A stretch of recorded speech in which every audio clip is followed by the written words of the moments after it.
Okay, so in this video, we're going to go over what happens when you subtract from a whole number, say 5 minus 3 and 2/5.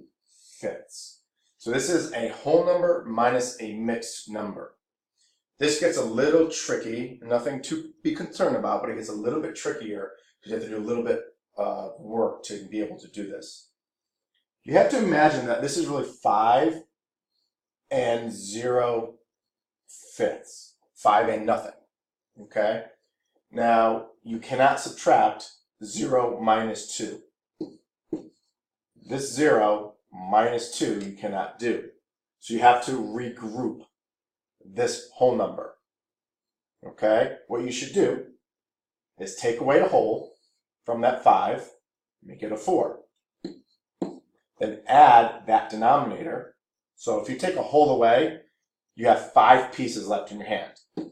That's how I think of it as. So if my wholes are broken into 5 pieces, now I have all these 5 pieces I need to add somewhere.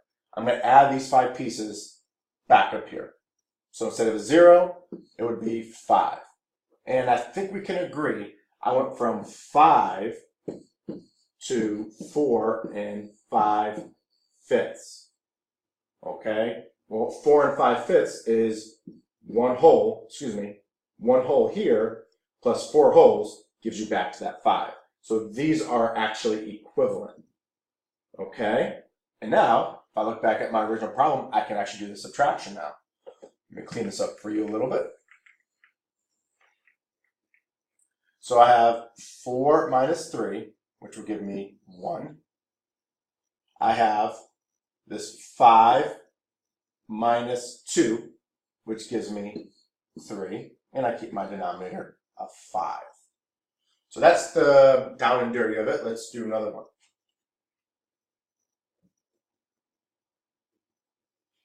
7 minus 4 and 1/3. So make believe that you want to run 7 miles in a week. You've already ran 4 and 1/3 miles. How many miles do you have left to run? Once again, you want to run 7 miles in a week. You already ran 4 and 1/3 miles. We want to know how many miles you have left to run. You cannot do this subtraction as it is right now because this is nothing here. You cannot take 1/3 away from nothing. Okay? Make believe this is like 0/3. You cannot do 0 minus 1. So, what you can do is regroup that 7 to 6 wholes, and then you need to think about it. What would be a good denominator to use? Well, if you already have 3 here, why not use 3 as a denominator? Because you need common denominators to add and subtract, and then you put the same number on top. So we had 7.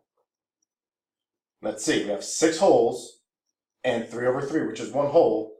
That gets you back to 7.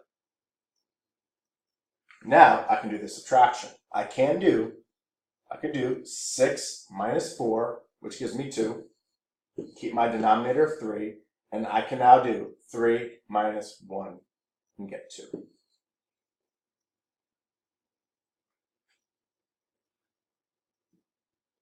Once again, 6 minus 4 and 2/7.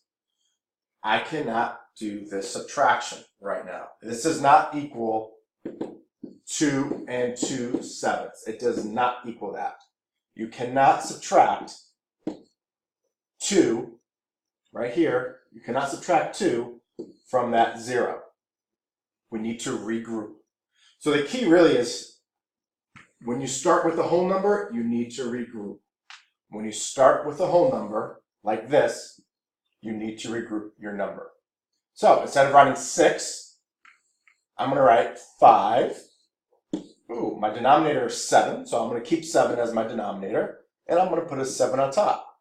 Right now I have 5 wholes and another whole, which gives me that 6 that I started with. This is still 6 minus 4 and 2/7. It's just written a little bit different, and 5 wholes and another whole. Now I can do my subtraction. I can do 5 minus 4 and get 1.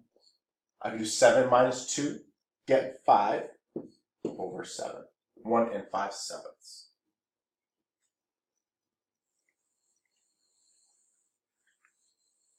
Okay, I'm going to put a problem on the screen. I'm going to want you to pause and see if you can do it yourself first, and then you can start back up and see if you got the right answer. So let's say that you have 10 apples, and you already ate 2 1/3 of them. We want to figure out how much you have left. So I want you to pause the video now, and we'll show you the answer in a second.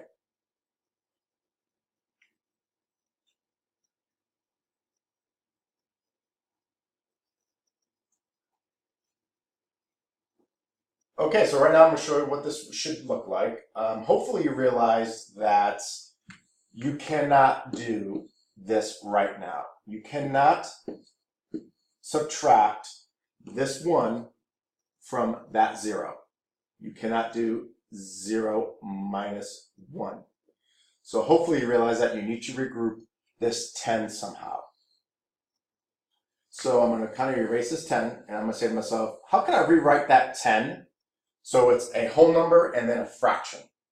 Well, I can write it as 9, keep my denominator of 3, and how do I write a whole number and a fraction? Same number over the same number, a over a, so 3 over 3.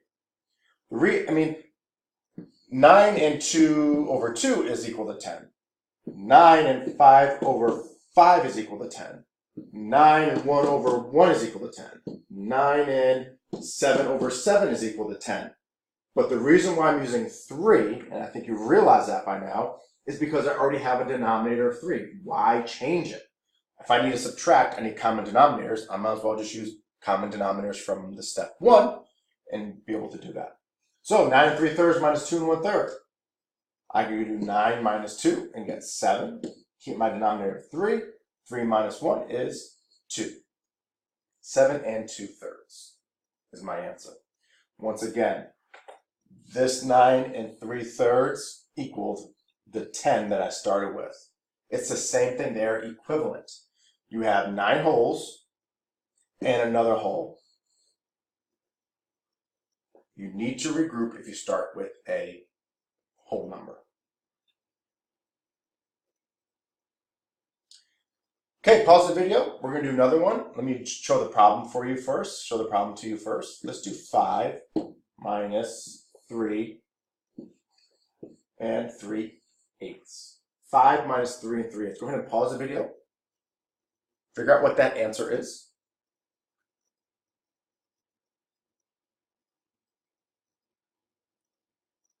All right, so 5 minus 3 and 3/8. You know, I'm going to walk you through my thinking. Okay, I'm looking at it, I'm saying, okay, 5 minus 3 and 3/8. Let's see. I know this 5 really kind of looks like 5 and 0/8 because nothing over a number like this right here is nothing. You have 8 slices of pizza, but you have none of them. Okay, your pizzas were cut into 8 slices, but you have none of them. So that's really, that's what it looks like. So I cannot do 0 minus 3. I need to regroup this right here so I can do the subtraction. So I'm going to go from 5. I'm going to rewrite it. I'm going to write it as a whole number, 4. And then my denominator. Since my denominator over here is already 8, I'm going to bring that same denominator over here. And I know that the same number over the same number is a whole. I only have 4 wholes. I need 5. I need to make this a whole. So I'll make that an 8. And now I look and I can say, oh yeah, I can do this now. I can do 8 minus 3. That's simple. I can do the subtraction now. So 4 minus 3, my whole numbers is 1. My same denominator, 8 minus 3 is 5. 1 and 5/8 is my difference, is my answer. I'm going to throw a few on the board for you. I want you to do these for independent work right now.